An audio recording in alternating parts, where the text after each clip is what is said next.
Hey folks, how's it going? Dr.Spin, eclectic album reviews and general musical meanderings. This week I'm continuing my exploration of the Fish era of Marillion's work. That's basically the time from 1983, from when their first album came out, all the way up till 1989. And I'm on the second entry here, which is Fugazi. Fugazi was their second album, and it was the follow-up album to Script for a Jester's Tear. So let's kind of set the stage a little bit getting into this, with what Marillion was up to getting into this. So at the end of Script for a Jester's Tear, they had quite a bit of success, really, locally. You wouldn't know it in the US, but in the UK, Script for a Jester's Tear reached number 7. And back in the day, back in the 1980s, localized success was localized. You know, if it was happening in Europe, you wouldn't really even know it in the US unless you really had to do some serious research to know what was happening. But in any case, Marillion was having some success, and they were, of course, looking to broaden their base a little bit. But toward the end of that tour, they had decided to fire the original drummer, Mick Pointer. During this time, they went through about 5 drummers trying to find somebody that would fit the band's image and fit their style. And it seemed like they settled on a drummer named Johnathan Movers, who I think is kind of worth mentioning for a couple of reasons. Johnathan Movers is kind of, I think in some ways, an overlooked player in this whole scene. He had so many brushes with really great progressive rock opportunities that just kind of fell through on him. This is one of them when he was playing with Marillion, and that fell through on him. And then he would go on to play with GTR, the sort of radio rock project put together by Steve Howe and Steve Hackett. And then that would kind of melt down and fall through. And he became Joe Satriani's touring drummer, which is where I saw him. I saw him play on the Surfing with the Alien tour in 1988, 1989, not even knowing that he was a person that had any association with Marillion at all at the time.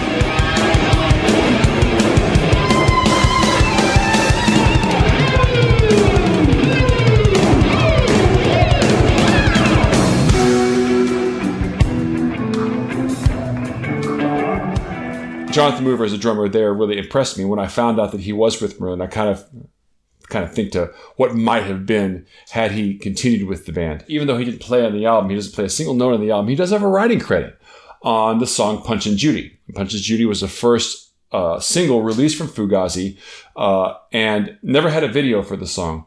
But he has a writing credit on it, and I think that's interesting because Punchin' Judy had to have existed before the writing sessions for Fugazi. Because if you look back on the Script for a Jester's Tear album, Punchin' Judy, the punch puppet of Punchin' Judy, is on the album cover featured.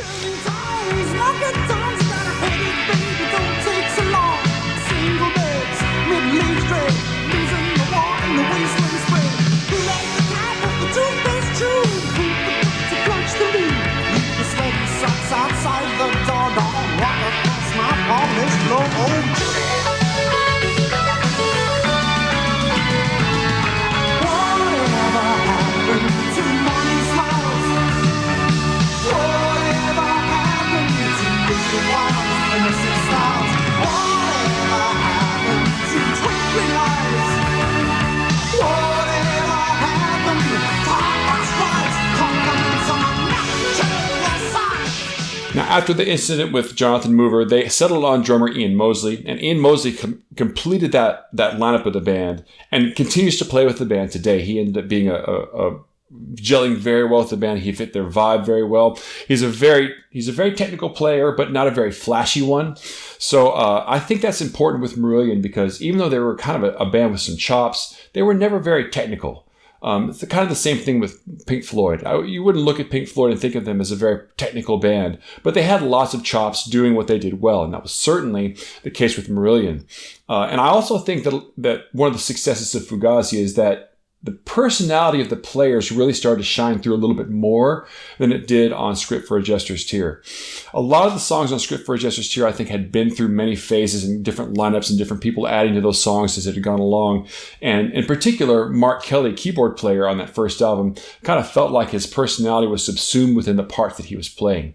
But I really think that he has very strong contributions on Fugazi, and his keyboard work is a lot more up front. So Fugazi shows the chemistry between the band's members solidifying more and more, especially with the addition of Ian Mosley on drums. And along with this increased chemistry between them as players, their chemistry as writers, I think, also took a step forward. Certainly, the complexity that they had on Script for a Jester's Tear was there. It's palpable. There's some complex things going on there, definitely in the progressive rock vein. But if you look at the songs on Fugazi, some of the run times are a little bit longer and consistently longer than are seen on Script for a Jester's Tear. And in those extended run times, you'll see some kind of experimental things happening with form. Up to this point, Marillion had never really done the whole movements thing where you have like, this is part 1, part 2, part 3, like classic Yes and Rush and Genesis used to do. But it feels clear to me that there are parts of their extended run times where they think of things that way. And one of the things that really makes it successful on Fugazi is their ability to transition from one section of the song to the next. It's always the trap with progressive rock music, is when they do multi-movement pieces, getting from one part of a larger piece to another part and making the transition make it feel organic without just kind of stopping and starting the next thing. It's always a challenge. And they do that really pretty respectably well on Fugazi. But even as the complexity of their songs were growing, Marillion still had their eye on the radio to a degree. Again, they'd had some localized success with Script for a Jester's Tear and didn't really want to let go of that, despite the fact that many of these songs were kind of larger in scope than what they were executing on Script. So they weren't afraid to edit their songs. One of my favorite tracks on this album is the lead track, Assassin, and the original version of Assassin was 7 minutes long. But the radio edit was about 3.5 minutes long. And oddly, it works both ways. The 7-minute song has a really great flow from one idea to the next, has lots of travels through lots of different ideas very effortlessly. And the radio one's pretty streamlined. It hits all the important points of the song and makes it feel more like a verse, chorus, verse song, even though the original version of the song is definitely not that. I am the assassin with tongue for some eloquence. I am the assassin providing your nemesis on the sacrificial altar to success. Unleash a stranger from a kiss. My friend. No incantations of remorse. My friend. Unsheath the blade within the voice. My friend, my friend, my friend, my friend. And I really enjoy watching the video for Assassin too, because it kind of puts the whole thing in perspective as far as the setting of where Marillion was at the time. It looks like a video made in the early 80s. It has all these video tropes from that time period, with the band members kind of involved in some sort of narrative with the singer, and the singer kind of breaking the third wall and singing to the audience, usually like with the blackened background of some kind or another. So it's interesting to watch those, because my perception of Marillion back in the day was they were kind of outside of that whole scene. But clearly they were not. They were trying to break into MTV just like everybody else was. Perhaps not quite as successfully in the US as they could have yet, but definitely had their eye on that sort of visibility. Now, Marillion's songwriting was taking a step forward. Fish's lyrics took a big leap forward, and in some ways almost to the detriment of the album. Let's put it this way. If the melodrama that you see Fish involved in lyrically on Script for a Jester's Tear bothers you, you probably should stay away from Fugazi, because Fish was really going out on a line to try to push the boundaries of his poetic approach to lyrics. And sometimes it gets almost like you feel like he's ate a thesaurus along the way. He's really stretching the vocabulary to the point where it does sometimes feel a little bit pretentious, but to be honest, it does work. He never loses track of a narrative, despite the fact that he kind of travels through lots of ideas. I mean, the song Incubus, he refers to like photography and film and being on stage all throughout the course of its runtime, and it's hard to figure out which metaphor he's trying to carry through. But in the end, it's still a very successful narrative that he's crafting.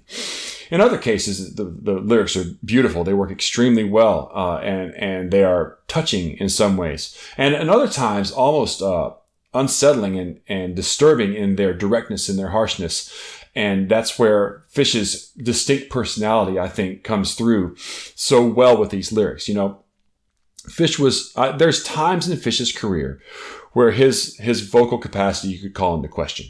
But that's not on on Fugazi. On Fugazi, I really think like he kind of was starting to hit his stride as a vocalist. Fish did not have a whole lot of formal training as a vocalist, so he found ways to make it work just out of sheer guts. And he's a guy whose voice is set kind of low naturally. If you hear him talk, it's very low. But he sings a lot in a very high falsetto and a very strong and sometimes overblown falsetto.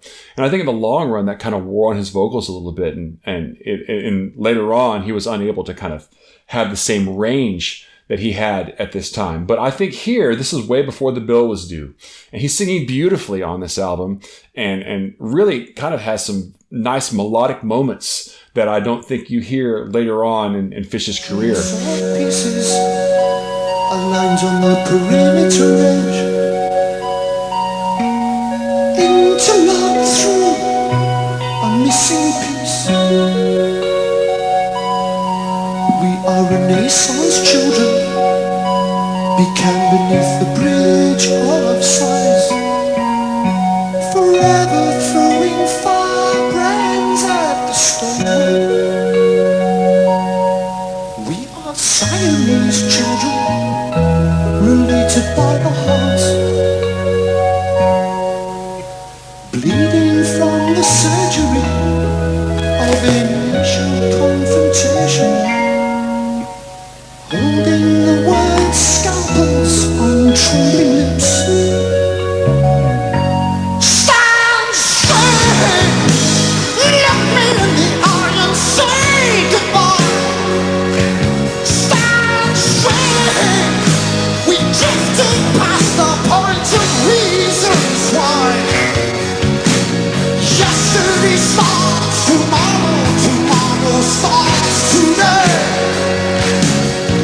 And the problem always seems to be we're picking up the pieces of the ricochet.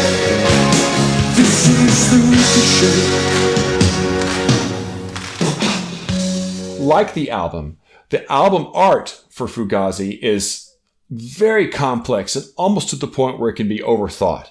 But man, there's a lot of really, for the person who has an eye for Easter eggs and for details and for iconography, this is a fascinating piece of work. I mean, for example, as I pointed out previously, on Script for a Jester's Tear, there's a video in the background of Punch and Judy from Punch and Judy, which is a song that appears on Fugazi, not on Script for a Jester's Tear. But on Script for a Jester's Tear, there's also a picture of a chameleon. Well, a chameleon also is on this album cover, and there's a song called She Chameleon on this album. So you start to see these images show back up. Also, you see a magpie on this one, and the magpie is also an icon that will show up later on in other album covers by Marillion.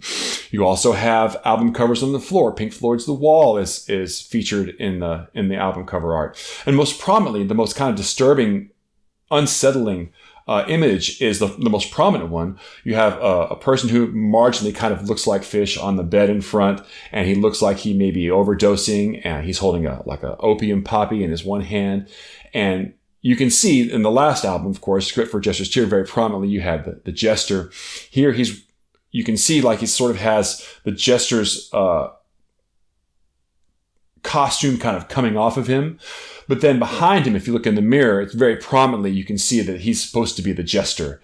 And that really makes that whole scene much more disturbing, much more tragic if you see the reflection of the Jester in the mirror. So I think that Fugazi overall is a musical triumph for the band. It's a great, great disc. I think that the big criticism that you could level against it is that it has some inconsistencies in it due to the fact that Marillion is kind of pushing themselves so hard into newer and more adventurous territory.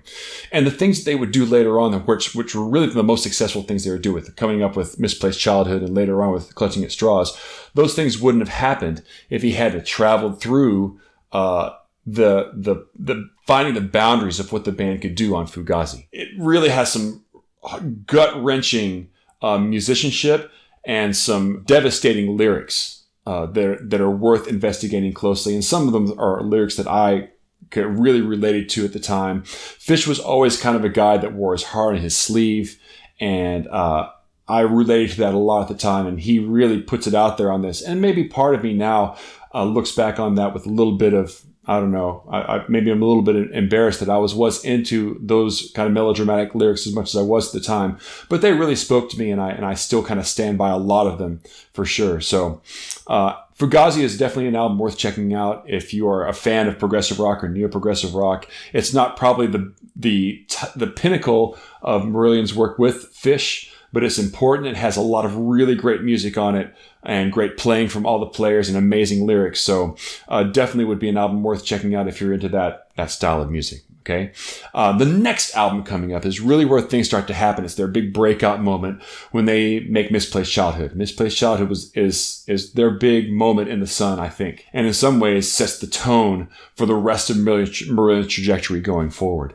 So we'll get into that one next time in the next post on this. If you liked this post, please like it and subscribe to my channel. Go ahead and take a look over on my Spotify playlist. I'll add another track from Marillion, from Fugazi, onto that one. And in particular, if you like the post, go ahead, share it out with your friends, and don't hesitate to contact me and talk to me about music, because I enjoy that and it opens my eyes to new things out there. So certainly if you have any music to suggest, I will put it on the wish list and give it a listen. All right. So until I see you guys next time, I'll catch you on the flip side.